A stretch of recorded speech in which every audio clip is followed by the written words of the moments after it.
ये कहानी है 3 ऐसे आदमियों की जो दुनिया की नजर में भाई थे, मगर हकीकत में एक दूसरे के लिए अजनबी थे। ये तीनों कभी चोर थे, मगर एक रात उनके माजी ने उन सब की जिंदगियां हमेशा के लिए बदल दें। बरसगीर की तकसीम से पहले का जमाना था। एक गांव में 3 आदमी रहते थे, इस्लम, दीनू और बदरी। ये तीनों गांव के जमींदार की जमीनों पर मजदूरी करते थे। दिन भर खेतों में मेहनत और शाम को 3 झोंपड़ियों के सामने इलाव जलाकर बैठ जाना, यही उनकी जिंदगी थी। गांव वाले उन्हें 3 भाई कहकर पुकारते थे। हालांकि कोई नहीं जानता था कि ये वाकई भाई हैं भी या नहीं। सच ये था कि ये तीनों भटके हुए मुसाफिर थे, जिनका ना कोई घर था, ना खानदान, ना माजी का कोई निशान। और एक और सच जो सिर्फ वो तीनों जानते थे, ये सब कभी चोर रह चुके थे। वो रात जब राज खुलने लगे, एक सर्द रात, आग जल रही थी, खामोशी गहरी थी। बदरी ने अचानक कहा, वो भाइयों, हम सब जानते हैं कि हम कभी क्या थे, मगर ये नहीं जानते कि हम सब ने चोरी क्यों छोड़ी। कुछ लम्हे खामोशी रही, फिर असलम ने बोलना शुरू किया।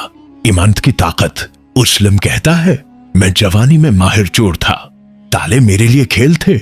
एक दिन मैंने एक अमीर मगर नेक औरत उमा जी के घर काम शुरू किया। चोरी के इरादे से 4 महीने काम किया। उसने मुझ पर एक पैसे की भी बदगुमानी न की। फिर एक रात मैं उसके राज वाले कमरे में घुस गया। संदूक, बहुत सारे संदूक, मगर दौलत के बजाय अंदर बच्चों के कपड़े थे, नाम लिखे थे, उम्र लिखी थी, और एक छोटी सी डबिया, उसमें सुइयां थीं और एक पर्ची। मैंने ये दौलत इन्हीं सुइयों से कमाई है और अब इसी दौलत से अपनी आखिरत बना रही हूं। उसलम की आवाज कांपने लगी। इस रात मैं चोर नहीं रहा, नेकी का सिला। दीनों बोल उठा, मैं लालची था, एक ईंटों के भट्टे के मालिक के खजाने का ख्वाब देखता था, मगर वो आदमी अपनी दौलत का 90% गरीबों में बांट चुका था। उसने अपने खजाने की हिफाजत के लिए एक सानिप रखा था। जब वो बीमार हुआ तो उसने लालच छोड़ दिया और फिर इसी सांप की दवा उसकी जिंदगी बचा गई। तब मैंने जाना, नेकी कभी जाए नहीं जाती। बदरी की कहानी सबसे दर्दनाक सच। बदरी ने लंबी सांस ली। मैं एक शहर में रहता था। मैं एक याश नौजवान रिहान को लौटने का मंसूबा बना रहा था, मगर जब मैं उसके बाप के पीछे कब्रिस्तान गया, मैंने 3 नन्ही कब्रें देखें। वो कब्रें थीं 3 बेटियों की, जिन्हें सिर्फ इसलिए बद्दाएं दी गईं क्योंकि वो बेटियां थीं।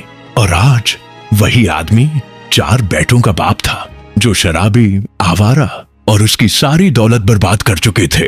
वो बाप रोज उन्हीं बेटियों की कब्रों पर रोता था। बदरी की आंखों से आंसू बहने लगे। इस दिन मैंने सिर्फ चोरी नहीं छोड़ी, मैंने खुद को पहचान लिया। ये तीनों भाई चोर नहीं बदले, उनके दिल बदले। और याद रखो, दौलत नहीं, नियत इंसान को बचाती है। अगर इस कहानी ने आपके दिल को छुआ तो वीडियो को लाइक करें, चैनल को सब्सक्राइब करें